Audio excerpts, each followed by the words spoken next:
இப்பொழுது அது தோன்றும், நீங்கள் அதை அறியீர்களா? நான் வனாந்தரத்திலே வழியையும் அவாந்தர வழியிலே ஆறுகளையும் உண்டாக்குவேன். நான் ஒரு வழியை உண்டாக்குற ஆண்டவர். கர்த்தருடைய நாமத்தினாலே இன்றைக்கு உன்னதத்திலிருந்து ஒரு பரிசுத்த ஆவியானவர் உங்கள் மேல் ஊற்றும் போது, உன்னதத்தின் ஆவியானவர் உங்கள் குடும்பத்தில் இறங்கும் போது, உன்னதத்தில் இருக்கிற அந்த பரிசுத்த ஆவியானுடைய வல்லமை உங்கள் வாழ்க்கையில இறங்கும் போது, உங்களுடைய குடும்பத்தில் இறங்கும் போது, உங்களுடைய தனிப்பட்ட வாழ்க்கையில் இறங்கும் போது, உங்களுடைய வாழ்க்கையில் இறங்கும் போது, அந்த ஆவியானுடைய பிரசன்னம் உங்கள் குடும்பத்தில் இறங்கும் போது, அந்த எல்லா வனாந்தரங்கள் ஆவி செழிப்பாக மாறும்.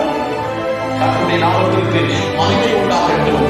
ஆமை உன்னதத்திலிருந்து ஆமை சுதந்திரம் ஊற்றப்படுகிற வரைக்கும், அந்த பரிசுத்த ஆவியானவர் உங்கள் குடும்பத்தில் இறங்குகிற வரைக்கும் நீங்கள் ஒரு வனாந்தரத்தின் பாதையிலே நடந்து போவீர்கள். ஆனால் அந்த வனாந்தரம் மாறுவதற்கு ஒரு காரியம் இருக்கிறது. உன்னதத்தில் இருக்கிற பரிசுத்த ஆவியானவர் உங்கள் மேல் இறங்கும் போது அந்த வனாந்தரம் ஆமை சுதந்திரம் செழிப்பாக மாறும். கர்த்தருடைய நாமத்திற்கு மகிமை உண்டாகட்டும். இன்றைக்கு ஒருவேளை ஆமை ஸ்தோத்திரம், என்னுடைய குடும்பத்தில் ஒரு வனாந்தரம், என்னுடைய ஆவிக்குரிய வாழ்க்கையில ஒரு வனாந்தரம், ஜெபிக்க முடியாத ஒரு வனாந்தரம், தேவ சமூகத்தில் தேவனுடைய வசனங்களை படிக்க முடியாத ஒரு பயங்கரமான வனாந்தரம். இன்றைக்கு ஒருவேளை இந்த சத்தத்தை கேட்டுக் கொண்டிருக்கிற ஒருவேளை நான் ஒரு வனாந்தரமான பாதையிலே போகிறேன், இந்த வனாந்தரத்திலே நான் தனிமையாக இருக்கிறேன் என்று நீங்கள் சொல்லலாம். இயற்கை சூழ்நிலைகளை, காற்றையும் கடலையும் அமர்ந்தாய் இறையாக என்று சொல்லப்படும் ஆண்டவர் அப்படியே என்றது அந்த அற்புதமான தேவனுடைய கருங்களை நடத்தி செல்லுவார்.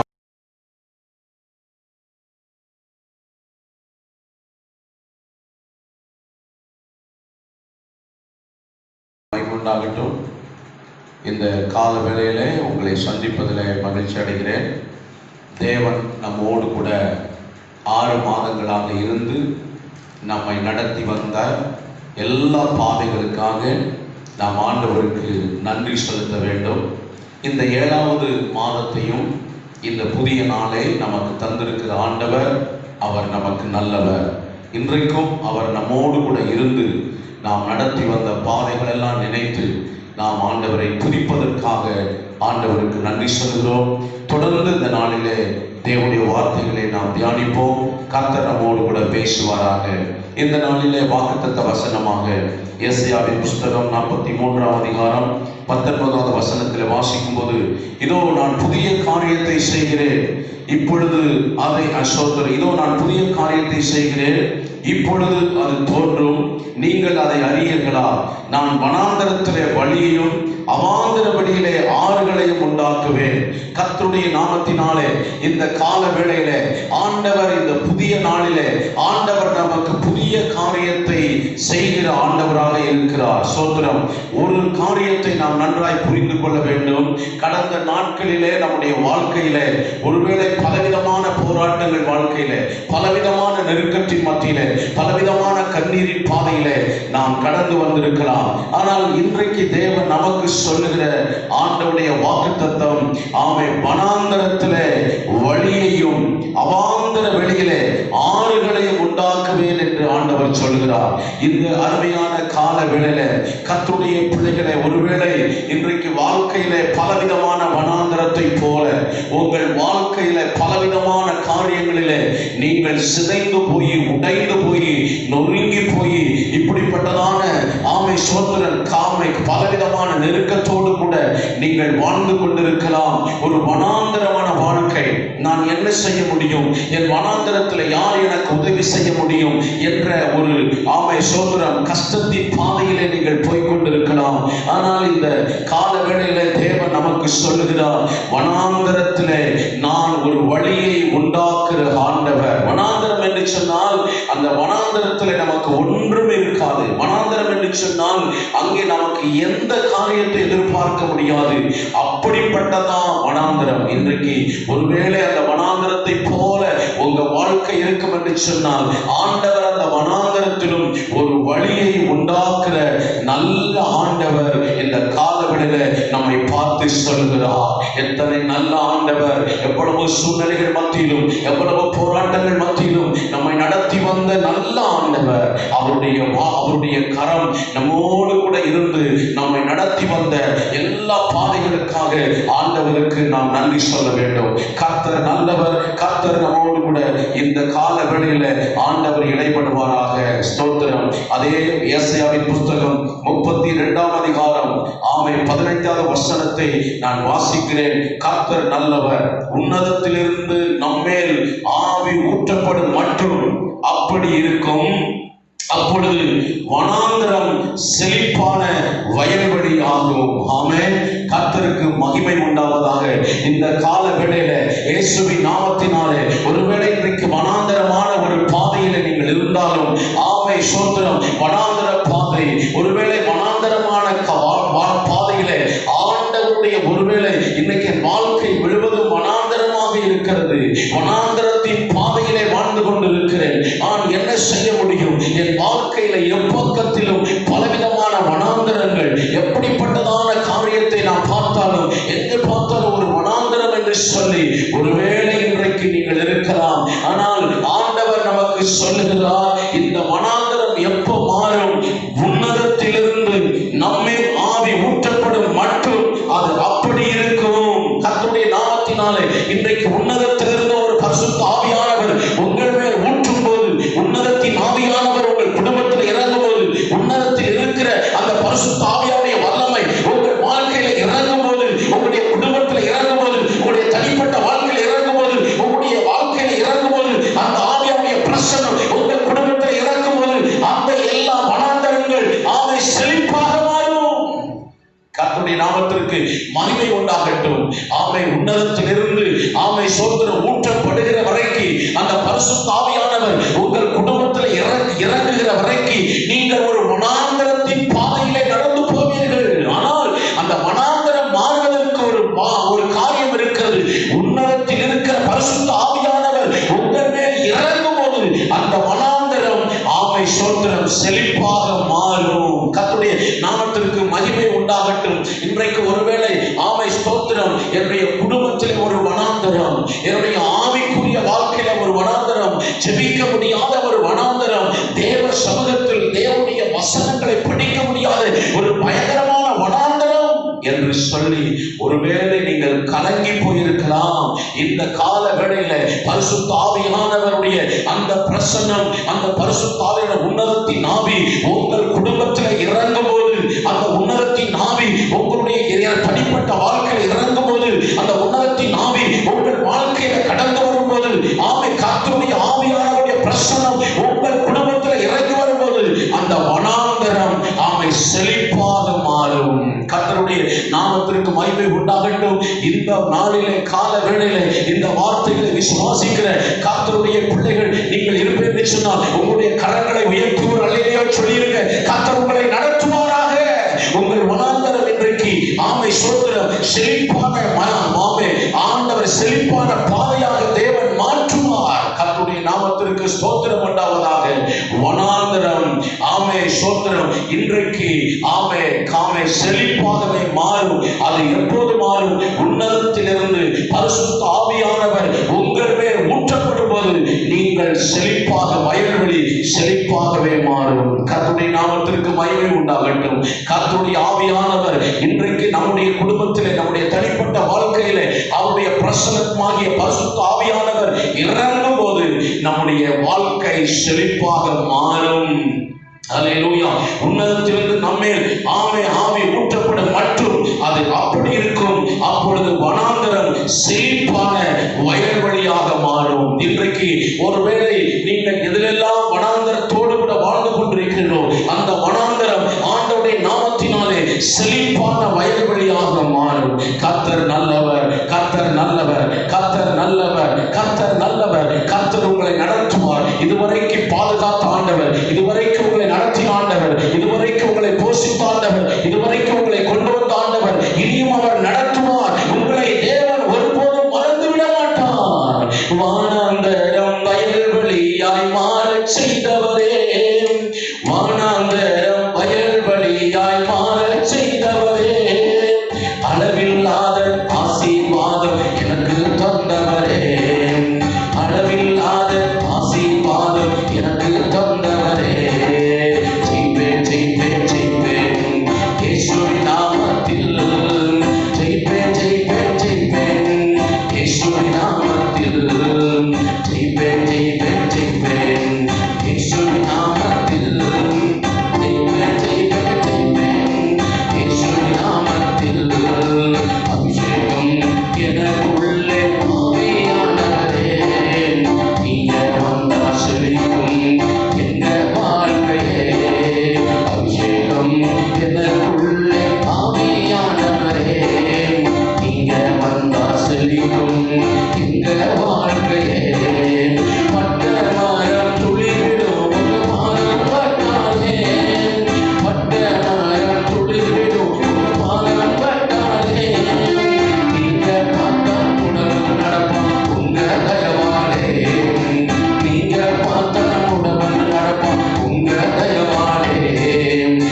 ஜெயிப்பேன் ஜெயிப்பேன் ஜெயிப்பேன் இயேசுவின் நாமத்தில். எல்லாரும் பாடுவோம். ஜெயிப்பேன் ஜெயிப்பேன் ஜெயிப்பேன் இயேசுவின் நாமத்தில். ஜெயிப்பேன் ஜெயிப்பேன் ஜெயிப்பேன் இயேசுவின் நாமத்தில். ஜெயிப்பேன் ஜெயிப்பேன் ஜெயிப்பேன் இயேசுவின் நாமத்தில். அபிஷேகம் எனக்குள்ளே ஆவியானவரே, இங்க வந்தா செழிக்கும் எங்க வாழ்க்கையே. அபிஷேகம் எனக்குள்ளே ஆவியானவரே, இங்க வந்தா செழிக்கும் எங்க வாழ்க்கையே. உன் வறுமை எல்லாம் மாறி போகும் இயேசு வந்தாலே. உன் வறுமை எல்லாம் மாறி போகும் இயேசு வந்தாலே. கடன்கள் எல்லாம் மறைந்து போகும் கர்த்தரை துதித்தாலே. கடன்கள் எல்லாம் மறைந்து போகும் கர்த்தரை துதித்தாலே. ஜெயிப்பேன் ஜெயிப்பேன் ஜெயிப்பேன் இயேசுவின் நாமத்தில். ஜெயிப்பேன் ஜெயிப்பேன் ஜெயிப்பேன் இயேசுவின் நாமத்தில். ஜெயிப்பேன் ஜெயிப்பேன் ஜெயிப்பேன் இயேசுவின் நாமத்தில். ஜெயிப்பேன் ஜெயிப்பேன் ஜெயிப்பேன் இயேசுவின் நாமத்தில்.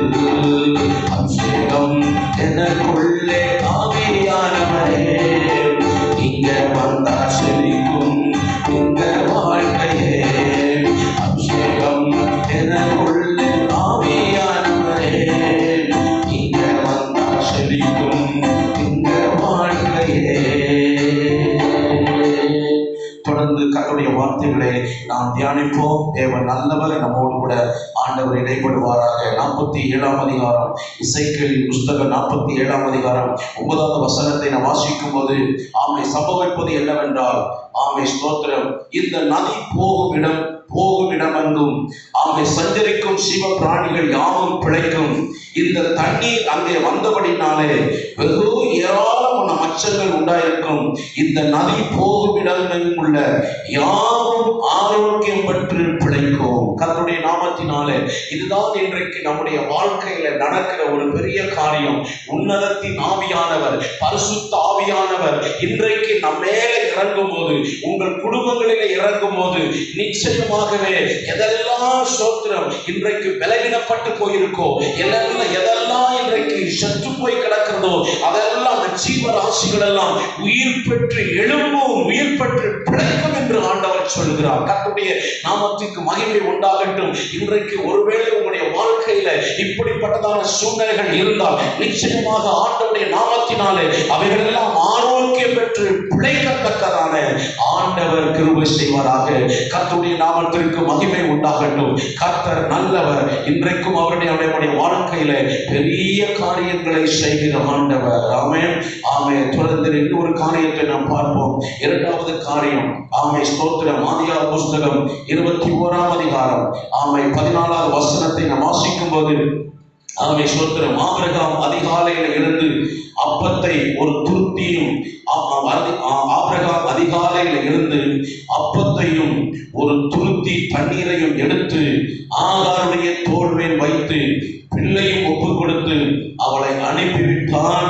அவள் புறப்பட்டு போய் பேர்சபாவின் வனாந்தரத்திலே அடைந்து துரிந்தாள். கர்த்தருடைய நாமத்திற்கு மகிமை உண்டாகட்டும். துருத்தியில் இருந்த தண்ணீர் செலவழிந்த பின்பு அவள் பிள்ளையை ஒரு செடியின் கீழே விட்டு, பிள்ளையை சாகிறதை நான் பார்க்க மாட்டேன் என்று எதிராக அன்பு பாயும் தூரத்திலே போய் உட்கார்ந்திருந்து சத்தமிட்டு அழுதால் தேவன் பிள்ளையின் சத்தத்தை கேட்டார்.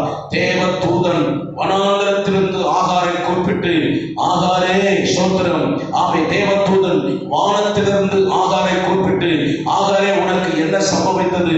பயப்படாதே, பிள்ளை இருக்கும் இடத்திலே தேவன் அவன் சத்தத்தை கேட்டார். கர்த்தருடைய நாமத்திற்கு மகிமை உண்டாகட்டும். இங்கே பார்க்கும் போது நாம ஸ்தோத்திரம், ஆகார் என்று ஸ்தோத்திரம், ஆபிரகாமுடைய மனைவி அற்புதமாய் ஒரு வாழ்க்கையில வாழ்ந்தவள். அடிமை பெண்ணா இருந்தா கூட தன்னுடைய நாச்சியார் வீட்டில ஆபிரகாமுடைய மனைவியாக இருந்து அவள் சந்தோஷமாக வாழ்ந்து கொண்டு வந்தாள். இப்பொழுது அவருடைய வாழ்க்கையில ஒரு நெருக்கம் வந்தது. எப்படிப்பட்ட நெருக்கம்? அந்த நெருக்கம் நல்லா சந்தோஷமாய் இருந்தா, நாச்சியாரோடு கூட அற்புதமாய் வாழ்ந்து கொண்டிருந்தார். ஆமே, கணவன் அற்புதமாக நேசித்தான். அப்படிப்பட்டதான ஒருவேளை அந்நிய ஸ்திரியாக கூட இருந்தாலும் ஆண்டவருடைய சமூகத்திலே வந்து அவள் சந்தோஷமாக இருந்தாள். இப்பொழுது அவள் வாழ்க்கையில ஒரு ஸ்தோத்திரம், ஒரு வனாந்தரம். வனாந்தரம். அந்த வனாந்தரத்தை இப்படி அவள் வாழ்க்கையில் ஒருவேளை அவள் வரும் என்று நினைத்து கூட பார்க்கவில்லை. சடுதியிலே அவளுடைய வாழ்க்கையில இருந்த எல்லா சந்தோஷங்களும் எல்லா கஷ்டங்களும் மாறி அவள் வாழ்க்கையில ஒரு வனாந்தரமான பாதை. அந்த வனாந்தரத்திலே நான் என்ன செய்வது என்று சொல்லி ஸ்தோத்திரம், அவன் வந்து அந்த வனாந்தரத்தில் விட்டு போய்விட்டார். ஆபிரகாம், நீ எங்கேயாவது போய்விடு, எங்கேயாவது போய் பிழைத்துக்கோ என்று சொல்லி கர்த்தருடைய பிள்ளைகளே, இன்றைக்கு ஒருவேளை இந்த சத்தத்தை கேட்டுக் கொண்டிருக்கிற ஒருவேளை நீங்கள் இன்றைக்கு ஒருவேளை நன்றாக வாழ்ந்திருக்கலாம், ஒருவேளை நீங்கள் உங்கள் வாழ்க்கையில செல்வத்தோடு வாழ்ந்திருக்கலாம். இன்றைக்கு உங்கள் வாழ்க்கையில எல்லாம் இழக்கப்பட்டு நான் ஒரு வனாந்தரமான பாதையிலே போகிறேன், இந்த வனாந்தரத்திலே நான் தனிமையாக இருக்கிறேன் என்று நீங்கள் சொல்லலாம். கர்த்தருடைய பிள்ளைகளே, இந்த வனாந்தரத்திலே கர்த்தர் உங்களோடு கூட இருப்பார். ஆமென். 17வது வசனத்தை வாசிக்கும் போது 16வது வசனத்தை வாசிக்கும் போது, பிள்ளை சாகிறதை நான் பார்க்க மாட்டேன் என்று எதிராக அம்பு பாயும் தூரத்திலே போய் உட்கார்ந்திருந்து சத்தமிட்டு அழுகான். தேவனுடைய பிள்ளைகளே, இந்த அருமையான கால வேளையில ஒருவேளை நீங்கள் வனாந்தரத்திலே வாழ்ந்து, ஒருவேளை நீங்கள் கண்ணீரோடு கூட நீங்கள் வாழ்ந்து கொண்டிருக்கலாம்.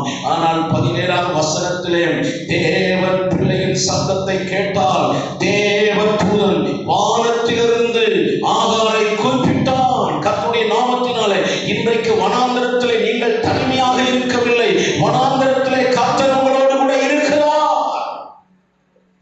வனாந்தரத்திலே கர்த்தர் உங்களோடு கூட இருக்கிறார். என்னை கேட்டுக்கொண்டிருக்கிற அருமையான கர்த்தருடைய பிள்ளைகளே, வனாந்தரமாயிருந்தாலும் அந்த வனாந்தரத்திலே நீங்கள் தனிமையாக இல்லை, கர்த்தர் உங்களோடு கூட இருக்கிறார். தேவ தூதன் வானத்திலிருந்து இறங்கி வந்து ஆகாருடைய சத்தத்தை கேட்டான். இந்த கால வேளையில, இந்த பரிசுத்தமான சோதர புதிய நாளில, இந்த வாக்குத்தத்த ஆராதனையில இதை கேட்டுக் கொண்டிருக்கிற அருமையான கர்த்தருடைய பிள்ளைகளே, நீங்கள் ஒருவேளை வனாந்தரத்தில் தனிமையாக்கப்பட்டிருக்கலாம். என்னை யாரும் விசாரிக்கவில்லையே, என்னை பார்ப்பதற்கு யாரும் என்று சொல்லி நீங்கள் ஒருவேளை கலங்கி போயிருக்கலாம். இந்த கால வேளையில வனாந்தரத்திலும் ஆண்டவர் உங்களோடு கூட இருக்கிறார்.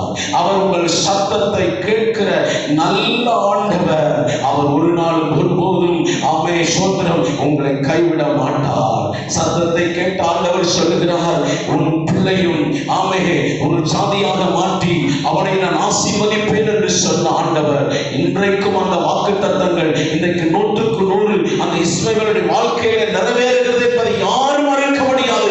அந்த தேவன் இன்றைக்கு உயிரோடு கூட இருக்கிறார். அவர் உங்களை நடத்துவார். அவர் நடத்துவார். அவர் உங்களை கைவிட மாட்டார். அவர் உங்களை கைவிட மாட்டார். தேவனுடைய நாமத்தினாலே இந்த கால வேளையில ஒருவேளை வனாந்தரத்தை போல நீங்க உங்க வாழ்க்கையில நீங்கள் இருந்தாலும் அதை ஆண்டவர் இன்றைக்கு செழிப்பான இடமாக ஆண்டவர் மாற்றுவார். அதற்கு ஒரே ஒரு காரணம், உன்னதத்திலிருந்து அவருடைய ஆவியுடைய வல்லமை, அவருடைய பிரசன்னம் உங்கள் குடும்பத்திலே ஊட்டப்படும் போது நீங்கள் செழிப்புள்ள வாழ்க்கை தான் வாழ்ந்தாக வேண்டும்.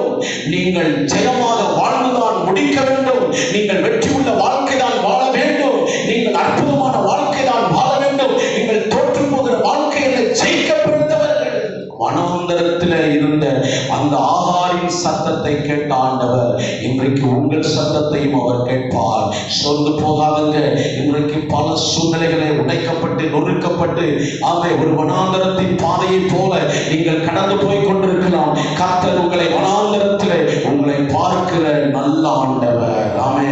நீ எழுந்து பிள்ளையை எடுத்துக்கொண்டு 12 அவனை உன் கையில பிடித்துக் கொண்டு போ, அவனை ஒரு பெரிய சாதி ஆக்குவேன் என்றார். இன்றைக்கு அருமையான தேவனுடைய பிள்ளைகளை கர்த்தர் உங்களை பார்த்து சொல்லுகிறார், சூழ்நிலைகளை கண்டு பயப்படாதீர்கள், சில விதமான இயற்கைகளை கண்டு பயப்படாதீர்கள். இயற்கைகளை கையிலே வைத்திருக்கிற நம்முடைய ஆண்டவர், இயற்கைகள் மேல் நடந்த ஆண்டவர், இயற்கை சூழ்நிலைகளை, காற்றையும் கடலையும் அமதலாய் இறையாது என்று சொன்னவுடன் ஆண்டவர் அப்படியே நின்றது. அந்த அற்புதமான தேவன் உங்களை நடத்தி செல்லுவார். ஆகினாலே இயற்கைகளை கண்டு பயப்படாதீர்கள். இயற்கைகள் அவருடைய கட்டுப்பாட்டில் இருக்கிறது, அவருடைய கரத்தில் இருக்கிறது. அந்த இயற்கைகளை ஆண்டவருடைய கரத்தில் வைத்திருக்கிறார். உங்களை நடத்தி செல்லுகிற ஆண்டவர் உங்களை அவர் ஆமை ஸ்தோத்திரம் வனாந்தர பாதையில் நடத்தினாலும் அங்கேயும் உங்களோடு கூட இருக்கிறார் என்பதை நீங்கள் மறந்து போய்விடக்கூடாது. கர்த்தருடைய நாமத்திற்கு மகிமை உண்டாகட்டும். கர்த்தர் உங்களை ஆசீர்வதிப்பாராக. இன்னொரு வசனத்தை உங்களுக்காக நான் வாசித்து காட்டுகிறேன். ஆமை ஸ்தோத்திரம். செப்பனியாவின் புஸ்தகம் 3ஆம் அதிகாரம். ஆமை ஸ்தோத்திரம். ஆமை 19வது வசனம்.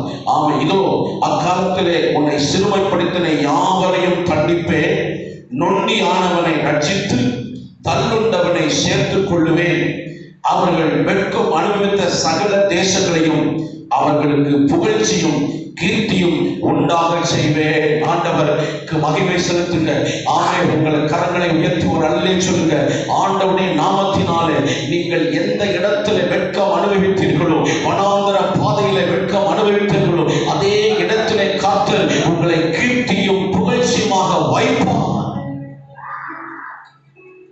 கீர்த்தியும் புகழ்ச்சியுமாக வைப்பார். ஆண்டவருடைய நாமத்திற்கு மகிமை உண்டாகட்டும். கர்த்தரை ஆசீர்வதிப்பாராக. கீர்த்தியும் புகழ்ச்சியுமாக ஆண்டவர் வைப்பார். 3வது காரியம் ஸ்தோத்திரம். ஏசாயாவின் புஸ்தகம் 35ஆம் அதிகாரம். ஸ்தோத்திரம். ஏசாயாவின் புஸ்தகம் 35ஆம் அதிகாரம்.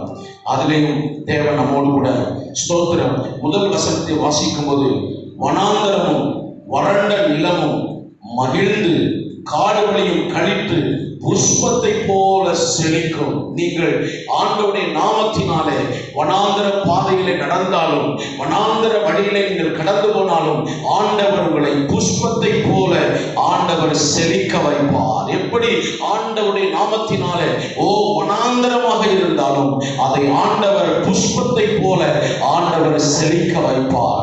எப்படி நம்முடைய வாழ்க்கையில இது எப்படி செழிக்கப்படுகிறது என்று அதற்கு உதாரணமாக ஏசாயாவின் புஸ்தகம் 55ஆம் அதிகாரத்தில் ஆண்டவர் சொல்லுகிற வார்த்தைகளை நாம் கவனிப்போம். ஏசாயா 55ஆம் அதிகாரம். மழையும் உறைந்த மழையும் சோதரம் வானத்திலிருந்து இறங்கி அவ்விடத்திற்கு திரும்பாமல் பூமியை நனைத்து அதில் முளை கிளம்பி விளையும்படி செய்தது. விதைக்கிறவனுக்கு விதையையும் புசிக்கிறவனுக்கு ஆகாரத்தையும் கொடுக்கிறது எப்படியோ அப்படியே என் வாயிலிருந்து புறப்படுகிற வசனம் இருக்கும்.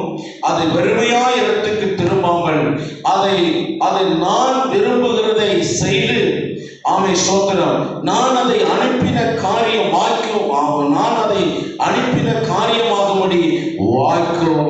கர்த்தர் நல்லவர், கர்த்தர் நல்லவர்.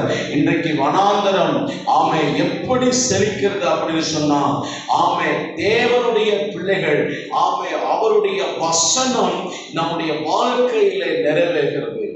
ஒரு ஆமை காடெல்லாம் அப்படியே காஞ்சி போய் கிடக்கிறது. மழை வராம எங்க பார்த்தாலும் வறட்சி, எங்க பார்த்தாலும் தண்ணி இல்லை. அப்படிப்பட்ட ஒரு சூழ்நிலையில நல்ல ஒரு மழை பெய்யும் போது அப்படியே அந்த புல்லுக்கள் எல்லாம் செடிகள் எல்லாம் அப்படியே பசவசையாய் மாறிவிடுகிறது. காரணம் என்ன? அந்த தண்ணி அந்த மழை பெய்ஞ்சி எல்லாம் அந்த தண்ணி வந்த உடனே எல்லாம் அந்த காஞ்ச தரைகள், அந்த சோத்திர காய்ந்து போய் இருக்கிற புல்கள் மரங்கள் எல்லாம் அந்த தண்ணி மனத்திலிருந்து அந்த மழை பெய்த உடனே அந்த தண்ணியை குடிச்ச உடனே அப்படியே பசபசேன்னு மாறிவிடுகிறது. நம்ம பார்க்கிறோம், அழகாக இருக்கிறது. அவை காய்ந்து போன இருந்த மரங்கள் எல்லாம் அப்படியே பசபசையாக மாறிவிடுது. காரணம் என்ன? ஆமை அந்த பரிசுத்த ஆவியானுடைய அந்த பிரசன்னம், அந்த பரிசுத்த ஆவியான உன்னதத்தின் ஆவி உங்கள் மேல் ஊற்றப்படும் போது இப்படித்தான் நீங்கள் அவருடைய வசனம் ஆமை சோதனை எப்படி நம்முடைய வாழ்க்கையில ஆமை அவர் வானத்திலிருந்து இறங்கி அதை வெறுமையாய் இடத்துல திரும்பாமல் அவர் என்ன காரியத்திற்காக அனுப்பினாரோ அதை செய்து முடிக்கும். கர்த்தர் நல்லவர். இன்றைக்கு அருமையான ஆமை ஸ்தோத்திரம் தேவனுடைய பிள்ளைகளே, இந்த அருமையான கால வேளையில இந்த வாக்குத்தத்த ஆராதனையை ஆமை கர்த்தருடைய வார்த்தைகளை கேட்டுக்கொண்டிருக்கிற ஆமை தேவனுடைய பிள்ளைகளே, நிச்சயமாகவே நம்முடைய ஆண்டவர் எப்படி வானத்திலிருந்து மழையை பெய்து ஆமை காடுகளை செழிக்க பண்ணுகிறாரோ அதே போலதான் பரிசுத்த ஆவியானவர் நம்மே ஊற்றப்படும் போது நம்முடைய வாழ்க்கையாகிய வனாந்தரம் அது வனாந்தரம் புஷ்பத்தை போல கழித்து செழிக்கும் என்று ஆண்டவர் சொல்லியிருக்கிறார். இன்றைக்கு இந்த வார்த்தைகளை கேட்டுக்கொண்டிருக்கிற கர்த்தருடைய பிள்ளைகளை, ஒருவேளை நீங்கள் உங்கள் வாழ்க்கையில எல்லா காரியத்திலும் வெறுமையாக காணப்படலாம். இன்றைக்கு தேவனுடைய வார்த்தைகளை நீங்கள் விசுவாசியுங்கள். அது ஒரு நாளும் வெறுமையாக திரும்பாது. எதற்காக தேவன் இந்த உலகத்தில் இந்த வார்த்தைகளை அனுப்பினாரோ அந்த வார்த்தைகளை நிறைவேற்றி அந்த ஆண்டவரிடத்துக்கு போகும் என்று சொல்லி வேதம் சொல்லுகிறது. இன்றைக்கு அந்த வார்த்தைகள் உங்கள் வாழ்க்கையில ஜெயமாக மாறும் என்று நான் கர்த்தருடைய நாமத்தினாலே உங்களை பார்த்து சொல்லுகிறேன். வனாந்தரம் வயல்வெளியாக மாறச் செய்கிற ஆண்டவர். அடுத்த வசனத்தில் வாசிக்கும் போது 11வது வசனத்துல வாசிக்கும் போது அப்படியே என் வாயிலிருந்து புறப்படுகிற வசனம் இருக்கும். அது வெறுமையா இடத்துக்கு திரும்பாமல் அது நான் விரும்புகிறதை செய்து, ஆண்டவர் விரும்புகிறதை செய்யுமா, நான் விரும்புகிறதை செய்து நான் அதை அனுப்பின காரியமாகும்படி வாக்கும். நீங்கள் மகிழ்ச்சியாய் புறப்பட்டு சமாதானமாய் கொண்டு போகப்படுவீர்கள். பர்வதங்களும் மலைகளும் ஆமை உங்களுக்கு முன்பாக கம்பீரமாய் விளங்கும். வெளியின் மரங்கள்லாம் ஆமை கை கொட்டும். முச்சடிக்கு பதிலாக தேவதார் விருட்சம் முளைக்கும். காஞ்சரிக்கு பதிலாக ஆமை மிருது செடி எழும்பும். அது கர்த்தருக்கு கீர்த்தியாகவும் நிர்மலமாக அது நித்திய அடையாளமாக இருக்கும். கர்த்தருடைய நாமத்திற்கு மகிமை உண்டாகுவதாக. முச்சடிக்கு பதிலாக தேவதார் விருட்சம் முளைக்கும். எந்த இடத்துல வெட்கப்பட்டீர்களோ, எந்த இடத்துல தலை குனிந்தீர்களோ, எந்த இடத்துல வேதனைப்பட்டீர்களோ அதே இடத்துல கர்த்தர் உங்கள் தலைகளை உயர்த்தி காட்டுவார். கர்த்தர் உங்களை ஆசீர்வதிப்பாராக. இந்த வார்த்தைப்படி கர்த்தர் உங்களை ஆசீர்வதிப்பாராக. உங்களுக்காக நான் ஜெபிக்க போகிறேன். கண்களை மூடுவோம். பரிசுத்தம் உள்ள நல்ல பிதாவே, இந்த அருமையான வேலைக்காக ஆண்டவரை நன்றி உள்ளத்தோடு ஸ்தோத்திரிக்கிறோம். ஆண்டவரே கர்த்தாவே, கடந்த 6 மாதங்களையும் நடத்தி வந்து ஆண்டவரே நீர் அற்புதமாய் எங்களை போஷித்து உண்ண உணவு தந்து உடுக்க உடை தந்து ஆண்டவரே ஸ்தோத்திரம் சுகம் தந்து பலன் தந்து இயற்கைகளுக்கு அழிவுகளுக்கு எங்களை பாதுகாத்து தப்பு வைத்து நடத்தின நீர் நல்ல ஆண்டவரையா, உமக்கு கோடி நன்றி சொல்லுகிறோம். இந்த ஆண்டவருடைய வார்த்தைகளை கேட்ட ஒவ்வொரு குடும்பங்களுக்காக ஸ்தோத்திரையா. எந்த இடத்துல இருந்தாலும் இப்பொழுதே கர்த்தருடைய வல்லமை ஆண்டவரே ஒவ்வொரு பிள்ளைகள் மேல் இறங்கட்டும் சாமி. அல்லேலூயா. ஆண்டவரே, வனாந்தரத்தை போல இருக்கிற எல்லா வனாந்தரங்கள் ஆண்டவரே ஆமே ஸ்தோத்திரம் செழிப்பாக மாறுவதற்காக ஸ்தோத்திரம். என் வசனம் ஆண்டவரே வெறுமையாக திரும்பாது என்று சொன்னீர் ஆண்டவரே. அப்பா, ஒவ்வொரு பிள்ளைகள் வாழ்க்கையில ஆண்டவரே இந்த கால வேளையில அற்புதங்கள் நடக்கட்டும் சாமி. அற்புதங்கள் நடக்கட்டும். சகல தடைகள் நீங்கி போகட்டையா ஆண்டவரே. பலவீனங்கள் மாறட்டும் சுவாமி. ஆமாண்டவரே, எல்லா கலக்கங்கள் நீங்கட்டும். எல்லா கண்ணீர்கள் கவலைகள் துக்கங்கள் மறைந்து போகட்டும் சுவாமி. கர்த்தர் கூட இருக்கிறார். இந்த வனாந்தரத்தில் தேவன் என்னோடு இருக்கிறார் என்று ஆண்டவரை கர்த்தருக்குள்ளே தன்னை திடப்படுத்திக் கொள்ள ஆண்டவர் கிருபை செய்வதாக உமக்கு ஸ்தோத்திரம். ஜெபத்தை கேளுங்க, ஆசீர்வதிங்க, பெரிய காரியங்களை செய்யுங்க. இயேசு கிறிஸ்துவின் நாமத்தில் ஜெபிக்கிறோம். ஜெபம் கேளும் எங்கள் ஜீவனுள்ள நல்ல பிதாவே. ஆமென், ஆமென், ஆமென். கர்த்தரை ஆசீர்வதிப்பாராக.